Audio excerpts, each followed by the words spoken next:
digencarkan dengan penyakit radang otak atau meningitis. Penyakit inilah yang dikabarkan diderita oleh komedian kondang Olga Syahputra. Penyakit ini memaksa Olga segera dilarikan ke rumah sakit untuk mendapatkan perawatan intensif. Meningitis pun menjadi salah satu penyakit yang cukup diperhatikan di bidang kesehatan. Data meningitis di Indonesia belum ada yang tepat karena kasus meningitis seringkali disangka sebagai penyakit atau infeksi lain. Dilihat dari tingkat fatal penyakit meningitis, penyakit ini patut diwaspadai dan tidak boleh dianggap enteng. Sebenarnya, apakah meningitis itu?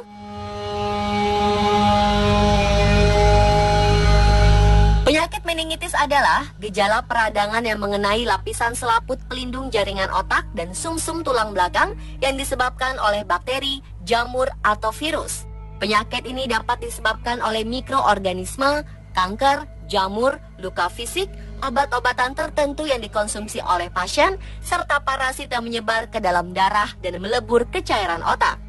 Penyakit ini dikategorikan sebagai penyakit serius yang harus segera mendapatkan penanganan karena penyakit ini berada dekat dengan otak dan tulang belakang sehingga dapat menyebabkan kerusakan gerak, pikiran, dan bahkan berujung pada kematian.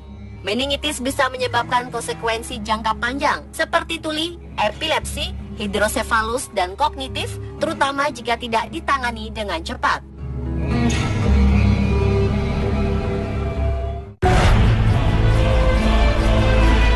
Dilihat dari penyebabnya, ada dua jenis utama penyakit meningitis. Yang pertama adalah meningitis viral. Meningitis viral ini biasanya tidak menyebabkan penyakit serius. Dalam kondisi yang parah, penyakit meningitis jenis ini dapat menyebabkan panas demam berkepanjangan disertai dengan kejang-kejang.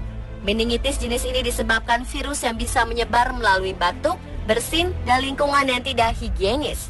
Meningitis virus lebih banyak terjadi pada anak-anak. Ini adalah tipe meningitis yang paling umum dan tidak segawat meningitis bakterialis. Berikutnya adalah meningitis bakteri. Penyakit meningitis bakteri ini tidak bisa dianggap sepele karena meningitis yang disebabkan oleh bakteri begitu serius dan harus mendapatkan perawatan serta pengobatan yang serius untuk mencegah kerusakan otak dan keluhan tubuh yang berkelanjutan atau bahkan beresiko pada kematian. Meningitis jenis ini disebabkan oleh bakteri seperti Neisseria meningitidis atau Streptococcus pneumoniae dan menyebar melalui kontak jarak dekat. Kasus penularan bakteri meningitis banyak menimpa bayi di bawah usia 1 tahun. Meski demikian, para remaja berusia 15 hingga 19 tahun juga dapat tertular bakteri meningitis.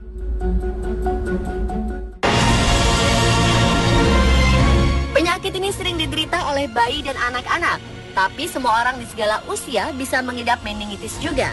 Tanda-tanda penyakit meningitis yang terjadi pada anak-anak adalah terlihat gelisah, demam tinggi dengan tangan dan kaki terasa dingin, menangis terus-menerus, kurang responsif, mudah mengantuk, dan terkadang timbul ruam merah. Pada anak yang lebih besar dan orang dewasa, gejalanya antara lain muntah-muntah, sakit kepala hebat, leher terasa kaku, demam tinggi, nafas cepat, sensitif terhadap cahaya, dan terkadang muncul ruam berupa bintik merah yang tersebar. Bagi mereka yang mengalami gejala-gejala penyakit meningitis, tentu saja harus segera mendapatkan penanganan yang cepat. Diagnosis penyakit ini memang agak sulit dilakukan karena gejalanya muncul secara tiba-tiba dan mirip dengan gejala flu. Oleh karena itu, disarankan untuk segera mencari bantuan medis jika melihat gejala meningitis, terutama jika terjadi pada anak-anak. Penanganan meningitis bisa dilakukan dengan banyak istirahat dan minum obat pereda rasa sakit untuk sakit kepala. Sedangkan pengobatan meningitis pada pasien meningitis bakterialis bisa dirawat dengan antibiotik atau obat-obatan untuk mengatasi infeksi yang disebabkan bakteri. Perawatan perlu dilakukan di rumah sakit. Untuk kasus yang lebih parah, pasien disarankan dirawat unit perawatan intensif agar fungsi vital tubuh bisa dipantau dengan seksama.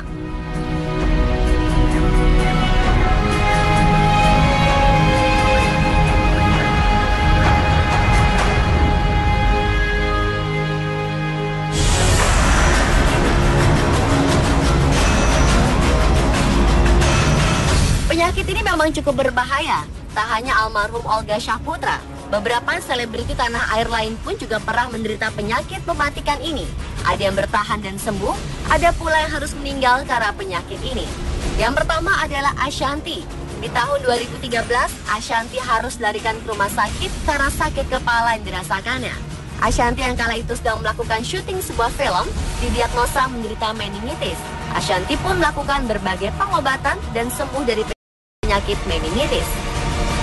Penyanyi dangdut cantik Juwita Bahar juga pernah menderita radang selaput otak. Anak kedua dari perkawinan pertama Anissa Bahar dan Memo Sanjaya ini menderita meningitis pada tahun 2006 silam. Setelah didiagnosa mengalami penyakit radang selaput otak, ia pun segera mendapatkan perawatan intensif. Beruntung, Juwita lepas dari meningitis.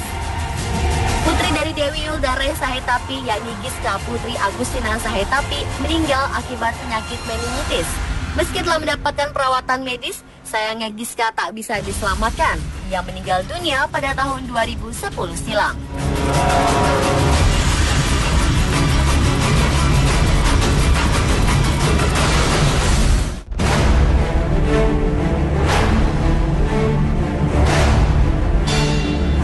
Dengan penanganan yang tepat dan cepat, penyakit ini memang bisa diobati. Namun pencegahan lebih tepat dilakukan untuk menghindari meningitis. Beberapa langkah awal untuk mencegah terjangkit meningitis adalah dengan mencuci tangan, berlatih hidup higienis, pola hidup sehat, serta menutup mulut saat bersin atau batuk. Banyak kasus meningitis virus dan bakteri bisa dicegah dengan berbagai macam vaksin. Vaksin meningitis belum termasuk jadwal imunisasi anak, tetapi bisa didapatkan di Indonesia. Konsultasikanlah dengan dokter untuk mendapatkan vaksin yang tepat. Vaksin juga biasanya diberikan pada orang berisiko tinggi, seperti wisatawan yang ingin pergi ke daerah endemik, seperti personil militer dan jamaah haji atau umroh.